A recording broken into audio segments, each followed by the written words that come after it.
Walkoff Mariners podcast. We are recording again. Super happy to be doing this. Took a little bit of a break, but once again, everything is back to normal. Joined as always with Juan Forna. How you doing, buddy? Oh, buddy, we're getting through, man. We're getting through. A split against the Athletics is not how we wanted to start the season, but other than that, I'm looking forward to the Tigers, and then I actually don't know who we have after that. It doesn't matter. You know. Season's over after that second loss. Season's over, Oh anyways, right? God, and they were hard to watch, to be honest with Yeah. you. It's the same shit. Anyways, we'll get into that.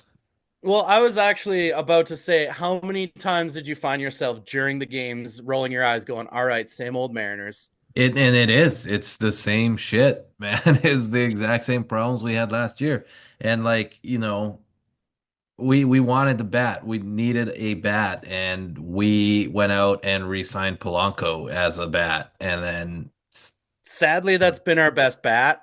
and it was after one game, but then he didn't do shit because he sat. Yeah, we'll discuss that because we'll bring him up. What we're gonna be doing is we're just gonna take away three things, three positive things, three negative things from the weekend. We'll discuss that. But before we get into that, I would also like to say, going into this season, would you say you were more optimistic or less optimistic than you were about going into the 2024 season? Less optimistic for sure.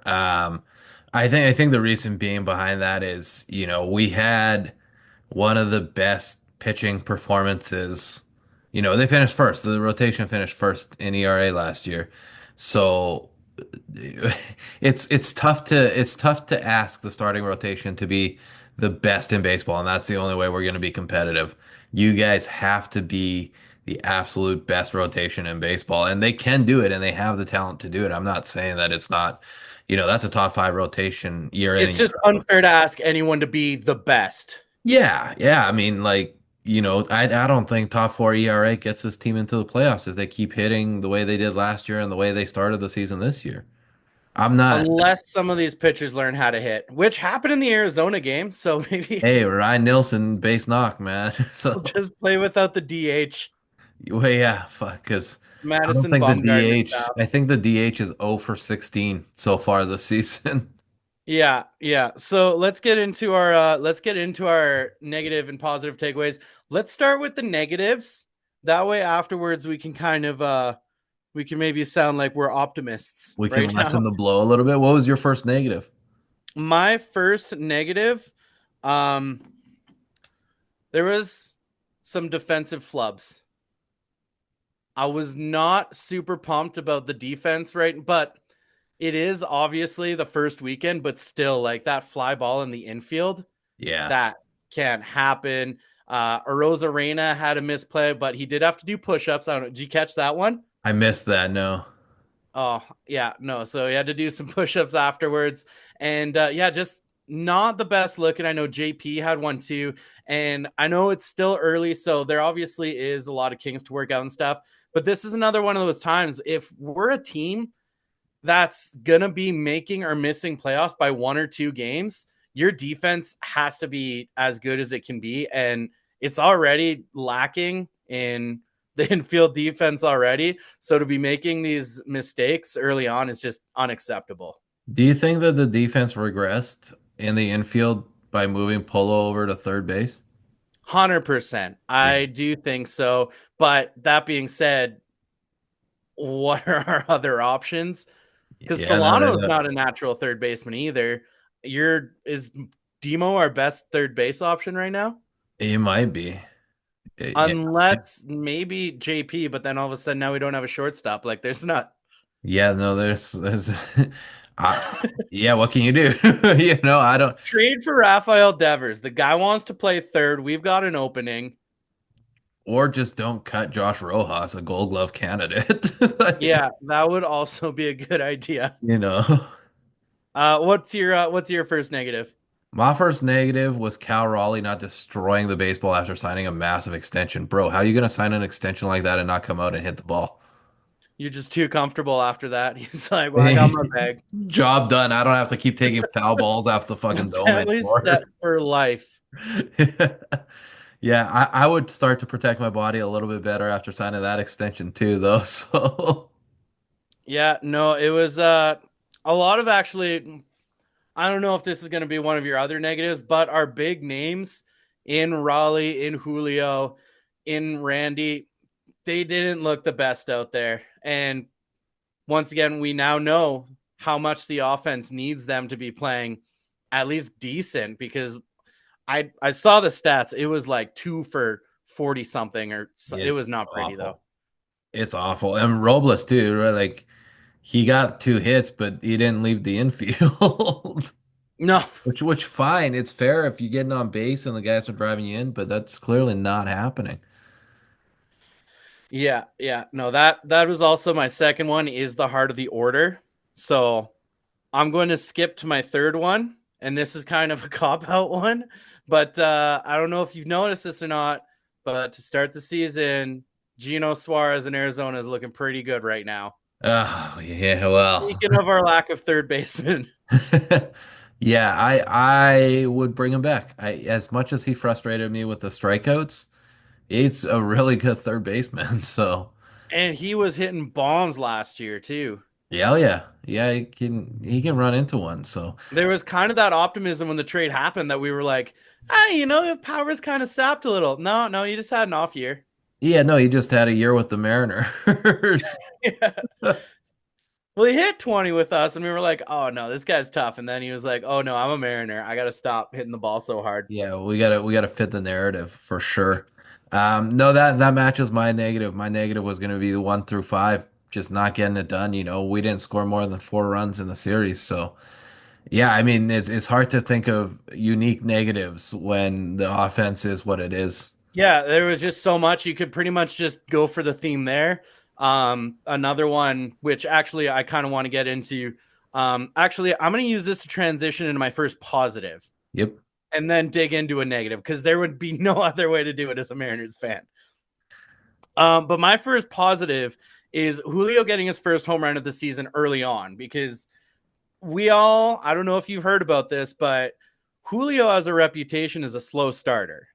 Yeah, and I And mean so, I think that oh, was go his on. only hit or one of 2 hits, right? Yeah, he had another single go the other way, but I feel like there's just always that late little. He keeps kind of pressing because he needs that first home run. So I feel like there's part of me that hopes that he's got it out of the way. He's got the monkey off his back because it's always like a few weeks into the season where he gets his first one. But maybe now that he's got it, there's going to be less pressing. There's less pressure to hit that home run. But on the other hand, we still got to see the at bat. As of now, recording, we haven't watched the Monday game, so I haven't seen him bat. But even the couple games leading into it, he was just swinging out of his shoes and just looked like he was guessing up there. Yeah, and I mean, when you get to that level, some of it is guessing and some of it is swinging out of your shoes and just in case you hit it. That's what we used to be told. Swing hard just in case you hit it.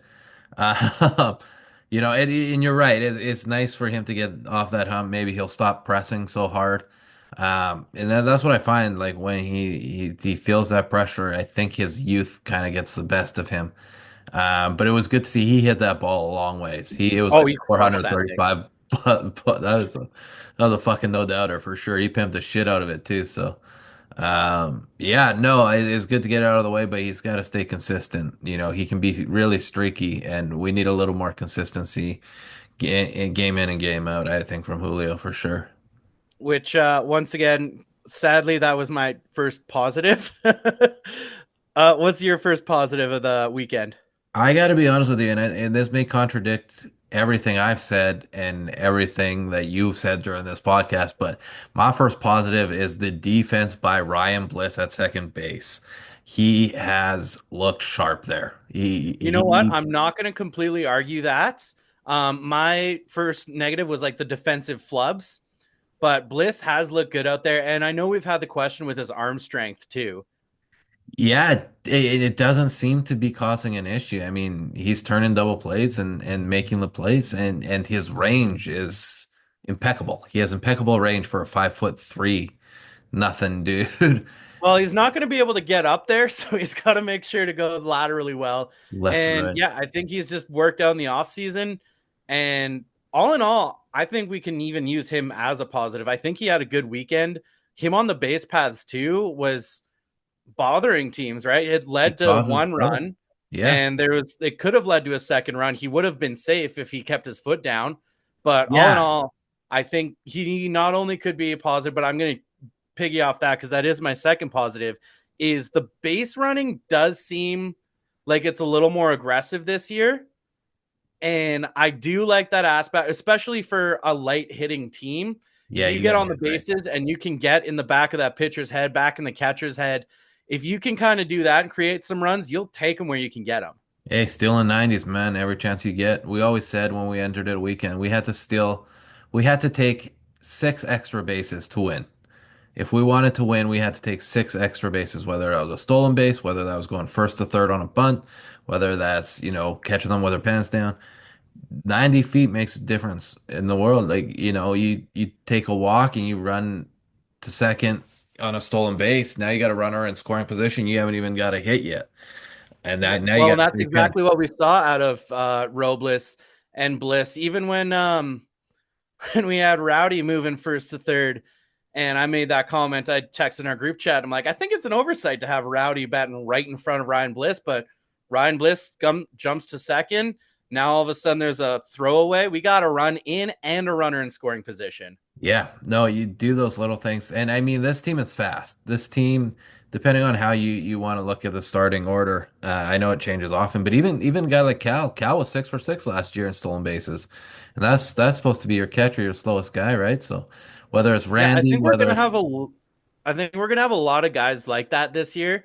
That are just gonna kind of be running when they know. I think the only few guys that I can see not being big runners are obviously Rowdy. And I feel like they're gonna be having Polo be not super aggressive on the base paths either, just with oh, the you injury history. probably keep that knee healthy and he's getting up there. So, but you go JP, you go Luke, Rayleigh, you go all the outfielders, Demo. You got guys that can run. So use it. Because Yeah. fucking you're not gonna score runs otherwise. All right, what's your next positive? My next positive is you just have to throw it to Logan Gilbert, man. This guy is unreal, and he got his first opening day start and just seemed completely unbothered by it. 7 innings, Those first on two couple hits. innings, I'm like, he's locked in. Yeah, no, it's ridiculous. 7 innings, 2 hits, 8 strikeouts. And what a game to watch. I was at opening day game. It was exciting as hell. Yeah, thanks for Andy for the tying home run. And then who hit the go-ahead run? Jorge Polanco. Polo, yeah, Polo. Yeah. Now I remember because I tell you all the time how awesome he is. Hey, real quick. So, because you got me thinking about the Randy and Julio, who had a better pimp job, Randy or Julio, I like over the Brandy's. You weekend? got to slam that motherfucker down. Dude, yeah, I love a good bat spike. It's just, it's cold. It's ice cold. There's something about a bass spike that just gets me fired up. Yeah, especially when you just stop and watch it, which we're gonna anger a lot of old white dudes by saying this, but that's okay. Good. I'm living in America right now. There's nothing I want to do more than anger old white men. I'm gonna piggyback off of your positive.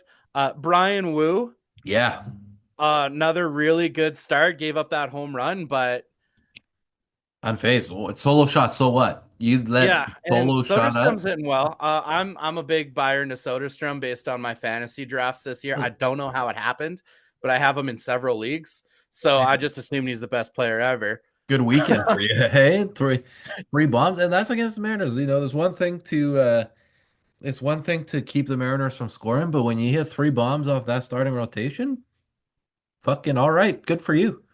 Yeah, no, way to go, Tyler. So buy in fantasy leagues. But yeah, Brian Wu impressed me. I think we're having a big year from him. Right now, it's so funny to call him the number 5 starter because he's not a number 5 on any other team. Yo, But where do you think? Do you think he stays the number 5 starter at the end of the year, or how far up the rotation do you think he moves? yeah, I don't know if this rotation has a traditional like 1, 2, 3, 4, 5. They have 1A, 1B, 2A, 2B, and maybe even 2C. And like because you can't call Kirby anything less than a 2, and you can't call Miller and Wu and La Pierra less than twos. This is a rotation of one and twos, and that's why they're considered the best rotation in the big leagues. I can't place a number five. I know it's tradition, but there's Dance around the question more, you coward. yeah, I really circled. I did a full Hulu around that motherfucker.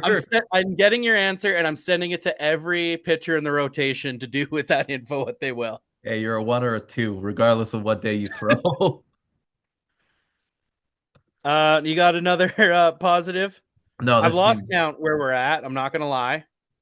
The positive is it's still early and it's not too late to go on a winning streak. If there's anything we've learned from these Mariners teams the last few years, it's always that August winning streak anyway. So nothing matters until we go on that 20 game heater in August. Yeah, we'll be sub 500 until then, and then we'll get really hot and get really hopeful. We'll be like, yeah, fucking, this is our year, and then we'll miss by one game again. Yeah, This is that's just the strategy. this is the way. I will also add in the positives, we made some good contact, our hitters. I know they were striking out, but when they were hitting the ball, like I know Randy got robbed of a home run because of the wind, and I know Garver got Carver robbed of did a home too. run because of the wind. And my thing is, I don't want to spend too much time blaming the stadium this year, but that Sunday game definitely kind of hurt them. But same with even when they had the bases loaded there on Saturday, Randy hit that ball Yeah, hard and it that was a ball's nice line drop. It just right 115 off at the someone. bat. Well, hey, and that kid, Max Muncy, that second baseman, made a couple of really good plays, especially on that one. I didn't think that ball was getting caught. No way. It is No, so 115 off the bat. So, they just and got to maybe keep it's hitting a the ball different like game if that. that ball goes through. So, They got to bring in some torpedo bats. dude, these torpedo bats, I'm fascinated by this. I'm fascinated it took this long to try and I don't know if you watch football, but the Eagles have the tush push. Are you familiar with this? Oh yeah, yeah, I know the tush push. It's a cheat code, right? And so I think if the Yankees, this shit's smart, really.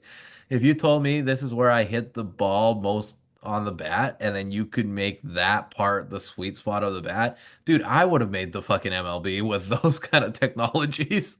You just gotta Well, put and that on ball. it seems weird that no one's thought of it before because like with where advanced stats are now, with all your stat tracker, your Yeah. TrackMan, Statcast, all of that, they know exactly where you should swing at the ball in the zone. They'll be like, yeah, this is a strike, but don't swing here because you're just gonna hit it into the dirt anyway. How did no one be like, hey, let's make the bat harder because you always make the most contact on this part of the bat? It blows my mind that it took that long for them to think of that too. It is surprising. I thought with all the like you said, yeah, all the analytics and everything that goes into hitting these days. How they didn't think of looking at the bat is beyond me because every baseball player that picks up a bat knows what feels good and what doesn't feel good to them. And so if you go and make a custom bat, this torpedo bat, I like it a lot. But you got to believe that after this weekend putting up 20 runs in one game and Judge hitting fucking 7 home runs or whatever the fuck it was. Well, Uh, Judge doesn't use it. oh, he doesn't. No. Oh, interesting. He's just a freak of nature. Yeah, Uh, well, that was his quote. He's like, "Look at my track record." yeah, well, if it ain't broke, don't I'm fix not using it. that, dude. Yeah. No, his guy's got a point, but yeah, after the Yankees scored as many runs as they did this weekend, I think there's going to be a lot of teams looking into some torpedo bats, that's for sure. My thing is I feel like the Mariners are going to get a couple in, and they're actually going to start hitting the leagues. Like, okay, well, if actually the Mariners can hit using them, it does make you a better hitter. We're going to Yeah, ban them. I think that catches a ban. If the Mariners become a top 15 offense, let's say you got to ban them. Yeah, they're like, all right, this makes it too easy. We got to bring in a challenge. If the Mariners can hit, Yeah, because it's on an advantage. how are you going to stop the Dodgers then? That'd be hilarious if they were like only certain teams can't. They should do that like they do with like all the draft and stuff where like the smaller market teams get like different advantages in the draft, the international sign. They should do that with torpedo bats and steroids. It's like, all right, you're this small market, you only make this much money, you can have one juicer. I think you gotta relate it back to one user. You gotta tie it to spending, to roster spending. So if you're in the bottom 15 of roster spending, then you can get to use torpedo bats because you're not spending money on the best players. My buddy Brett Hutchinson actually made a hilarious PowerPoint. I'll see if he'll let me share it on why every team should be allowed juicers and you could have a designated juicer. And I went through and dissected it. And like he originally was like, you're not allowed to trade them. I'm like, you should be allowed to trade them. Then you get teams that are just going for other teams' juicers. Who would you have juice on our team? I'd want someone, maybe a Rosarena. I think Randy would be my designated one. You know, it's funny. That's Because where I was gonna go too. yeah, he's already got like the natural strength and he's getting at that age where you might start losing a step. So we're probably going to stop sending him as aggressive on the base paths. And he's been pretty healthy. Let him stay healthy. Keep him out on that field. I think Keep him Randy's the healthy. only choice. Yeah, no, why not? You invested and you traded for him. You gave up a decent package, so show us Keep him as long as possible. show us it was worth it, you know? Let's get in. We talked about this earlier. We just touched on it a little bit. Cal Raleigh extension. Before I've got a couple questions about what this could lead to for the Mariners, but I got two quick questions for you beforehand. We saw the Mariners got this big streaming package. I didn't look too much into it. Maybe you'll know a little more than me, but does this give us more money? And is this what led to it? Because it was pretty much day after. And of course, the obvious, what does this mean for the Mariners to be able to extend Raleigh? Yeah, I think they solved the blackout issue because, um, and I don't know if that's necessarily what you're getting at, but the money has I to be. meant more so just to be able to fund to get more money for contracts. Yeah, yeah. So I think it is tied to solving that TV issue, right? That's always what the complaint was. And now Root Sports has an app that didn't exist last year, and you can stream the games for $20 a month, which is much more reasonable than a lot of these other options like Fubo. Fubo was like 115 a month or some shit like that. So I think getting a more reasonable priced it's something that they own, right? Like they own Root Sports. And an Um, app that actually works, shout out MLB.TV. and again, I can't believe that hasn't come up yet. How do you how do you blow opening day like that? What the fuck? Yeah, but they made up for it. We get $10 off a purchase of $40 or more. Oh, thank you so much, MLB TV. Fuck. So generous. No, I think that they because they solved that issue and the PNW supports the Mariners, whether the Mariners deserve that support or not. The people here love this team, and so for there to be a streaming application that is affordable to people, I think is making a big difference. And it sounds like they're looking to sign people, right? Like Cal got a handsome extension. I was probably right there with what I predicted he was worth. It would probably be around that ballpark area of, 18 million a year. I think the average annual value was about 18. And Yeah, now they're give or looking at take. Logan, right? Like, and why wouldn't you be looking at Logan? Like, And so it was always kind of sketchy who we could keep just because of all the issues, signing contracts and kind of the tension. How much do you think re-signing Cal, extending Cal, how much do you think that affects our ability to re-sign Logan right now? massively, massively. These guys came up through the minor leagues together, if I'm not mistaken. Logan's been throwing to Cal for his entire professional career, and it's going pretty well for Logan. I mean, as far as the complaints on the stadium and the Mariners not spending or whatever the case may be, fact of the matter is Seattle is very pitcher friendly, and Cal is a hell of a backstop to throw to. I mean, he's a platinum glove winner. Why wouldn't you want to throw to that guy? So I think the Cal extension really helps the pitchers calm their nerves about staying in Seattle and maybe we don't get a bat, but at least they know that they're gonna have their guy to throw to. Um, Up to you to decide whether that's a big deal or not, but I do believe that having that chemistry between pitcher and catcher is important. So I've got a couple questions about whether or not you think I'm going to name a couple events, and I want you to say whether or not you think it'll happen based on Cal Raleigh signing this extension or not. Okay. Oh boy, okay. So the first one, and I already kind of blew it, but was Logan Gilbert extending? So yes or no, Logan Gilbert extends. Yeah, I think it happens. I think there's smoke there now, and I think Logan's set to be that guy. I think he has an ace mentality, and he's now ready to step into that role. I think he stepped up a little more than Kirby has, and obviously Kirby's dealing with some arm fatigue now. I say yes. Yep. All right, and boy howdy, have I got a wild second one for you. George Kirby extends. Yeah, I think you got to get Logan done first, first and foremost. So, Well, uh, especially because Logan's got one less year of arbitration too. oh, and you know what? I didn't know that. I thought they were on the same path, but yeah, Logan's got to be priority as far as I'm concerned. He's our number one guy, and you don't give up arms like Logan Gilbert. You just can't, especially when the team hits as well as we hit. Uh, I think Logan comes first, but I do think that Logan and Kirby will get extensions. I think Miller and Wu are far enough away from extensions that you can spread them out, and I think it's going to work for both of them to stay in Seattle for a long time. Okay, and the final one, Harry Ford either gets traded, move to a different position, or they just do nothing and they just bring him up and let nature take its course. Yeah, that's a tricky one too, because he made a case at spring training. I Dude, think he was so good. he was fantastic. He tore the cover off the ball, man. And I think this is what they expected out of him. You could convince me that you could cross train him at third base, first base, or left field. Well, He's he has athletic gotten enough. reps in the outfield in the minors. Yeah, and he's athletic enough, fast enough, but right now I just don't see a spot for him on this roster. So go get a big first base bat if you can, or a second baseman. I don't know. I don't know how to improve this team, but I do know that um he is a key cog in this organization, and good things will happen for him, whether it's with this team or not. It's hard to envision him with this team. I just don't know where to put him. All right. All right. My guess, I think he does get traded. Actually, let's go into that. Early predictions.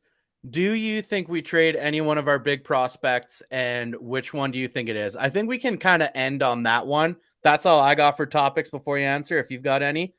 No, yeah, no, that sounds great. We can end there. All right, I'll let's let let's you end with answer that one. first. So, of our big prospects, is anyone getting traded? Which one do you think it is? Montez for sure. You think Laz, I Baby or think Don? I think Baby Ordon, man. I think he's our most convincing bat. I think he's the bat that most teams are gonna want. I could be wrong. Obviously, I'm not in those rooms with the scouting department, but that I think when the trade deadline comes, I think that's gonna be the target, and nobody is gonna move off that target. If you want a big league guy that can come in and help your roster with the last few months of the season, I think they're gonna want Laz. That's who I would want to, so that's kind of why I'm taking that approach. See, I've kind of got the same mentality, but with Colt Emerson, I think too many teams are going to be wanting him, and I think Jerry is going to get someone that's like, you want this guy, we need this guy on the team to get over that hump, but it costs Colt Emerson. I think this is going to be the time after a few months where he just says, screw it, I can't be scared to pull the trigger anymore. Yeah, I mean, the farm is deep, man, and you got to use it. Not every single one of these guys is going to come up and be an all-star year in and year out. So go get a proven bat and try and find a way to, well, if this team can make the playoffs, they may not give up a run in this 3-game, 5-game series. That's not completely unbelievable to happen. So just got to find a way into the dance and then let your pitchers do what they do best. So yeah, go And for it. then we would also like to say we are saying improve the team, but we're not singling out these prospects as guys we don't like. It's just you got to do it. No, that's what they're there for. Prospects get traded all the time, and Jordan Alvarez was traded from the Dodgers, right? So this shit happens all the time. You don't know how these guys are going to project. You don't know how Oh, they're going we're the to team adapt. that gave up Cattell Marte, and it actually kind of worked for us. Yeah, no, that's when we got JP back, no? Well, we got Gene Segura who led to JP, but that's how we Oh, got Mitch Haniger. right, that's how that happened. Yeah, yeah, man. It just you got to swing. You can't hit a ball if you don't swing. So I think the Mariners and Dakota are going to have to take some swings, and we'll see who's out of the race. I think Vladdy is somebody that's going to get moved. I don't think Toronto's going to hang around in the playoff picture with the AL East as good as it is. So maybe it's time to go get Vladdy as a rental and then pray to God you can extend him, you know? Do you think the Jays trade Vladdy, or do you think ownership steps in and says, no, if you trade Vladdy, no one comes to the games anymore. You're not allowed to trade him away? Well, I think it really comes down to what Vladdy wants, right? Like if I'm the Blue Jays organization, I'm saying here's our final offer before the trade, a week before the trade deadline. I'm saying, hey, here's our final offer. This is what we're willing to do for you. Either you sign it or we're done here. Like, sorry. All right. Well, I think that's all I've got today. We're back. We'll get more into the offseason, all of that good stuff that because there was some deep topics that we can talk about later, but we'll get more into that on a later one. But we just wanted to dissect these first couple games. Mariners sitting at 2-2. We got the Tigers starting tonight. So hopefully all of the things we said that were negative about the weekend, hopefully they fix them. And this is just all of a sudden irrelevant by the time we've got it edited. And my boy Emerson Hancock tonight. He's gonna get it done. I'm telling you, this is our number three guy. 'Cause we don't only have one and two. Okay, but you can put a number on him. I'll put I'll But put I'll put a number three on Hancock. he's the one who gets the number. Hey, that's my boy. All right. Well, for Juan Forno, I am Jordi Bot. Thank you so much for listening. Comment, join the discussion. Follow us on Instagram, Walkoff Mariners, and go Mariners. Go M's.